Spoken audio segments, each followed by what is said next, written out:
साथियों, सबको जय भारत, लाल सलाम। अनुसूचित जाति आरक्षण वर्गीकरण के ऊपर अभी हम दूसरा वीडियो यूट्यूब के माध्यम से जारी कर रहे हैं। इससे पहले वीडियो में अनुसूचित जाति आरक्षण वर्गीकरण मूवमेंट और हमें किस तरीके से किसी भी दूसरे जनजाति को, जाति को या धर्म को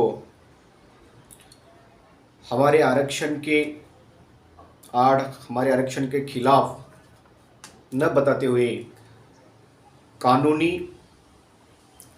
और लोकतांत्रिक ढंग से कैसे पेश करना है, इसके बारे में हमने चर्चा की थी।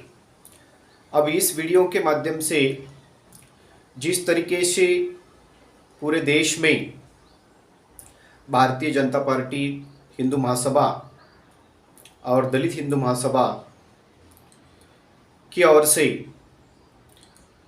अनुसूचित जातियों के जो पिछड़े जनजातियां हैं उनको एबीसीडी आरक्षण वर्गीकरण कर आरक्षण का पूरा लाभ देना चाहती है, वही भारतीय जनता पार्टी और उनके अलायंस में रहने वाले शिवसेना एकनाथ शिंदे गठ के जो मंत्री है, विधानसभा में सवालों का जवाब देते समय पुरजोर विरोध क्यों कर रहे हैं?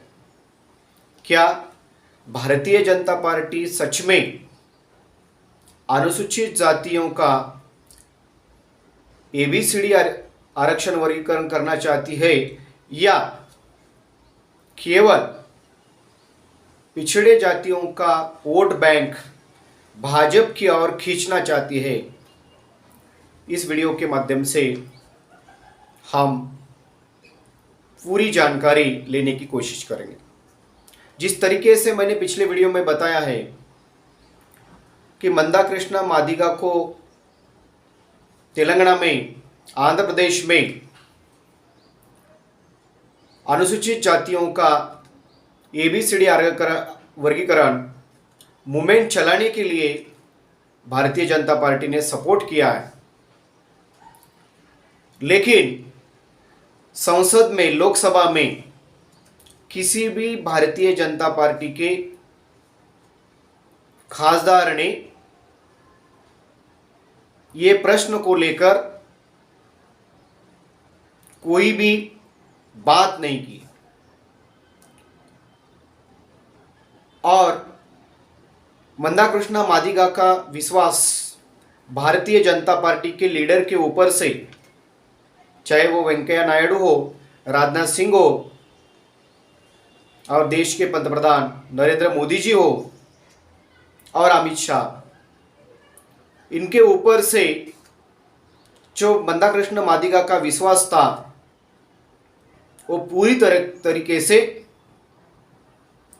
विश्वास को पात्र नहीं हो सके। इसीलिए उन्होंने बीजेपी का अंदरूनी काम करना छोड़ दिया। दूसरी ओर अभी महाराष्ट्र में 22 फरवरी को जो जवाब दो आंदोलन हुआ, वो आंदोलन को चलते वहां पे भी उन्होंने बात रखी कि विधानसभा में भारतीय जनता पार्टी की सरकार है, वो बिल पास करा सकती है, लेकिन भारतीय जनता पार्टी और शिवसेना एकनाथ शिंदे गठ के जो संजय राठौड़, सवाल को जवाब देते हुए उन्होंने कहा कि आर्टिकल 341 के तहत अनुसूचित जाति के सूचियों में बदल करने का अधिकार केवल और केवल केंद्र सरकार को है, संसद को है, हमें कोई अधिकार नहीं है, इसलिए हम कुछ भी यहां पे नहीं कर सकते। अभी 2 दिन पहले मुख्यमंत्री एकनाथ शिंदे जी ने भाजपा और शिवसेना के एकनाथ शिंदे गठ के अलायंस में जो बीजेपी की सरकार है उन्होंने भी एक पत्र जारी कर कहा है कि आर्टिकल 341 और संविधान के आर्टिकल 14 राइट्स फॉर इक्वेलिटी के तहत हमें राज्य को कोई अधिकार नहीं है कि हम अनुसूचित जाति का ये भी श्रेणी आरक्षण वर्गीकरण कर सकते हैं। अगर ऐसा है तो दलित हिंदू महासभा के नरेंद्र बोंडेकर और भारतीय जनता पार्टी के पुरस्कृत जो संगठन है उनकी ओर से अनुसूचित जातियों के मातंग, चमार, डोर, हिंदू खाटिक, इन सब जातियों को जानबूझकर उनका वोट बैंक कैच करने के लिए और उनकी दिशा भूल करने के लिए उनका समय, पहले से गरीब है, पैसा तो नहीं बोल सकता, इन सब जातियों के पास, उन लोगों के पास ना बड़े उद्योग है, ना बड़े पैमाने पर खेती है, ना बड़े बड़े प्रशासन में क्लास 1 क्लास 2 के बड़े पोस्ट हैं, भारी संख्या में कुछ भी नहीं है। कार्ल मार्क्स के शब्दों में कहे तो ये कुछ भी नहीं रे इन वर्गों में आते हैं। इनको जानबूझकर भारतीय जनता पार्टी और उनके जन संगठन ने उकसाया है, केवल और केवल वोट बैंक कैच करने के लिए।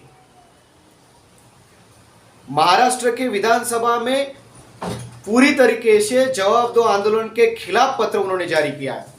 अगर ऐसा था, आपको मालूम था, तो सुनील कांबळे जी जो भारतीय जनता पार्टी के एमएलए हैं उन्होंने ये बात रखी।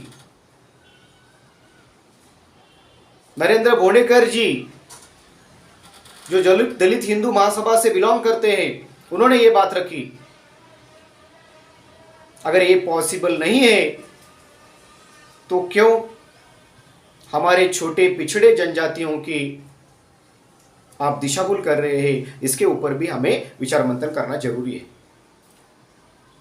अभी जो 341 आर्टिकल और आर्टिकल 14 के ऊपर जो बहस हुई है,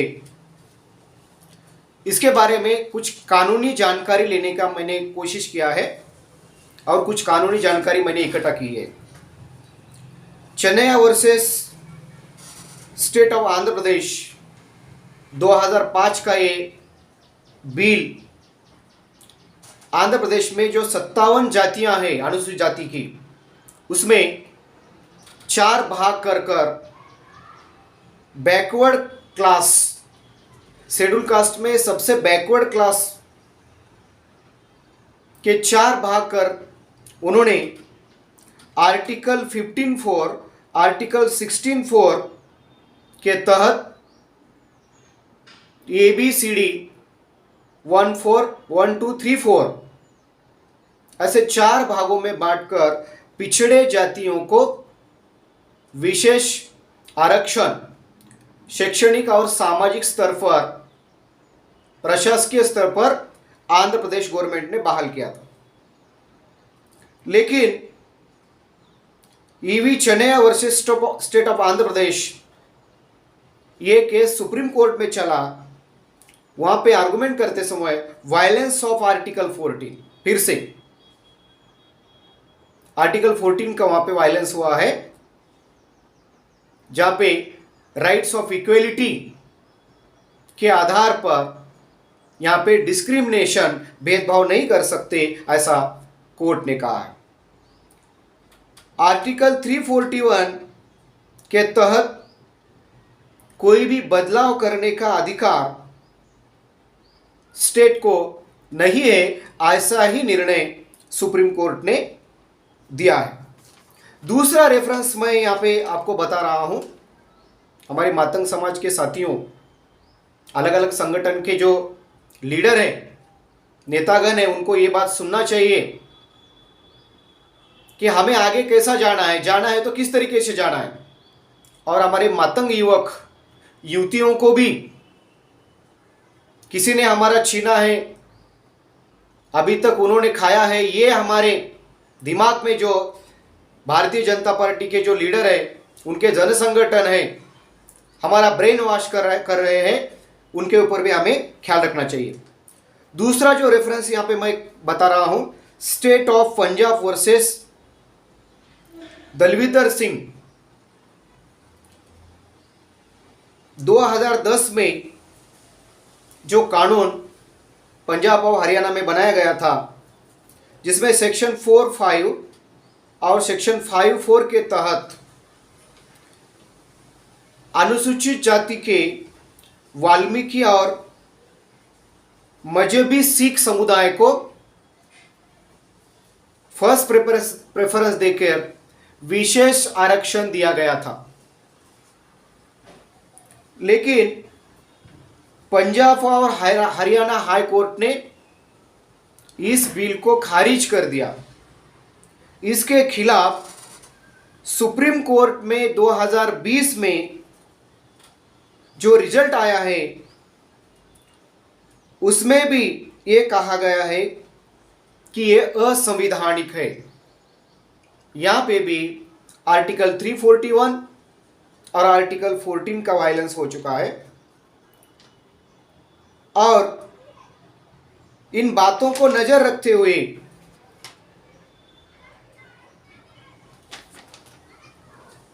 state of Punjab versus Dalvinder Singh के इस केस में सुप्रीम कोर्ट ने कुछ बातें यहां पे जरूर रखी है, जिस बातों को लेकर निर्णय खारिज करते समय उन्होंने आर्टिकल 342(a) 2018 का रेफरेंस दिया है। संविधान के आर्टिकल 342(a) का आधार लेकर यहां पे ये बात को रखा है कि सामाजिक व आर्थिक निकष के आधार पर अनुसूचित जाति और जमाती पिछड़े जनजातियों को आरक्षण का वर्गीकरण किया जा सकता है। आर्टिकल 342(a) में ऐसा कहा गया है कि शेड्यूल कास्ट, शेड्यूल ट्राइब और अदर बैकवर्ड क्लास के जो पिछड़े जातियां हैं, उनको उनका विकास करने के लिए सामाजिक, आर्थिक और प्रशासकीय आरक्षण देने के लिए उनको विशेष आरक्षण दिया जा सकता है। वो शेड्यूल कास्ट में ही, शेड्यूल ट्राइब में ही और अदर बैकवर्ड क्लास में ही। और ये पॉसिबल कैसा है? आर्टिकल 14, आर्टिकल 15, आर्टिकल 16 आगे यहां पे ऐसा बोला है कि इक्वलिटी फॉर राइट के आधार पर जिस तरीके से पिछड़े वर्गों को, शेड्यूल कास्ट को, शेड्यूल ट्राइब को, अदर बैकवर्ड क्लास को अछूत बोलकर ब्रिटिशों के समर्थन से भारत के संविधान में जिस तरीके से इन समुदायों को आरक्षण दिया गया था, उसी आधार पर आर्टिकल 342 के ए के तहत हम दे सकते हैं। इसके ऊपर विचार विमर्श हो सकता है। दूसरी बात यह है कि अभी महाराष्ट्र सरकार ने जो बोला है कि राज्य को कोई अधिकार नहीं है, लेकिन इसका भी जिक्र करते हुए उन्होंने कहा है कि राज्य को भी ये अधिकार है। राज्य भी विधानसभा में बिल पास करवा सकता है, अगर राज्य की इच्छा हो तो। महाराष्ट्र के मुख्यमंत्री एकनाथ जी शिंदे और हमारे मंत्री संजय राठौड़, उप मुख्यमंत्री देवेंद्र फडणवीस, इनकी इच्छा हो तो महाराष्ट्र में भी बिल पास करवा सकते हैं, उनको अधिकार है।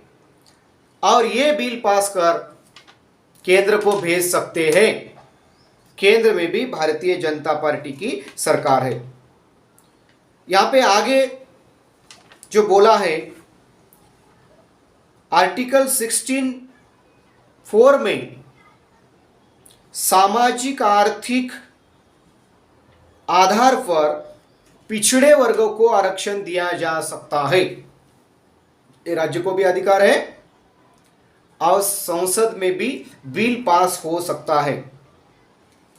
आगे रेफरेंस लिया है सुप्रीम कोर्ट ने, Indira Sahni versus government of India के केस में, अगर ओबीसी, एसटी, एसटी पिछड़े जनजातियों की गिनती कर उनका पिछड़ेपन का स्टडी कर उन लोगों को, उन पिछड़े समुदाय को विशेष आरक्षण दिया जा सकता है। इसका मतलब पॉसिबिलिटी है, परंतु इन पॉसिबिलिटी को महाराष्ट्र के भारतीय जनता पार्टी और एकनाथ शिंदे गट के शिवसेना के मंत्री, मुख्यमंत्री, इन्होंने जानबूझकर इंदिरा साहनी और state of Punjab versus Barvinder Singh, इस केस का रेफरेंसेस नहीं लेते हुए अपने दिल से ही अभी पत्र जारी किया गया है और बोला है कि यह हम नहीं कर सकते। इसका मतलब बीजेपी स्टेट में भी कर नहीं सकती, केंद्र में भी कर नहीं सकती। अगर बीजेपी कर नहीं सकती तो क्या कांग्रेस ये कर सकती है? कांग्रेस और बीजेपी, ये दोनों पार्टियां एक ही संगठन से जुड़ी हुई है। अभी मैं ज़्यादा इनके बारे में बात न करते हुए पॉजिटिव हमें किस तरीके से काम करना चाहिए इसके बारे में भी जिक्र करूंगा। अगर संसद में ये बिल पास कराना है तो जैसे आर्टिकल 342A का मैंने यहां पे जिक्र किया था, और अभी जो आर्थिक निकषों पर 10% आरक्षण सवर्णों के लिए भारतीय जनता पार्टी की सरकार ने केंद्र में संसद में पास किया था, उसका संविधान में कहीं पे भी जिक्र नहीं है। कानून में सुधार लाकर उन्होंने ये काम किया है, तो आर्टिकल 341 में भी सुधार लाया जा सकता है। आर्टिकल 342A का भी आधार लेकर एनडीए के सरकार अनुसूचित जाति आरक्षण का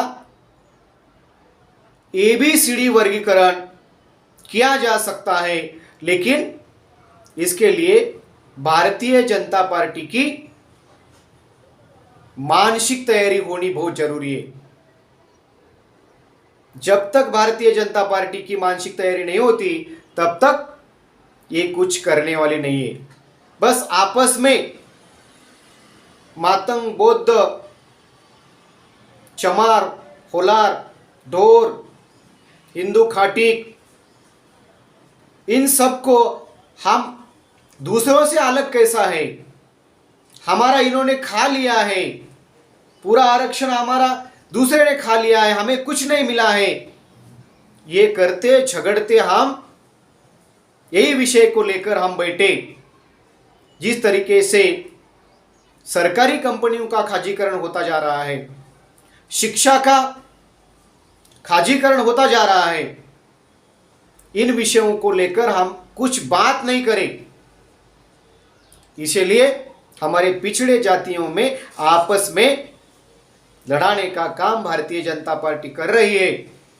आगे की लड़ाई हमें जारी रखने के लिए कानूनी रेफरेंस, सुप्रीम कोर्ट के रेफरेंस, हाई कोर्ट के रेफरेंस, ये सब लेकर काम करना चाहिए। और दूसरी बात, जिस तरीके से भारतीय जनता पार्टी हमारी दिशा भूल कर रही है, मातंग युवकों की दिशा भूल कर रही है, चमार युवकों की दिशा भूल कर रही है, उससे हमें सावध रहना चाहिए।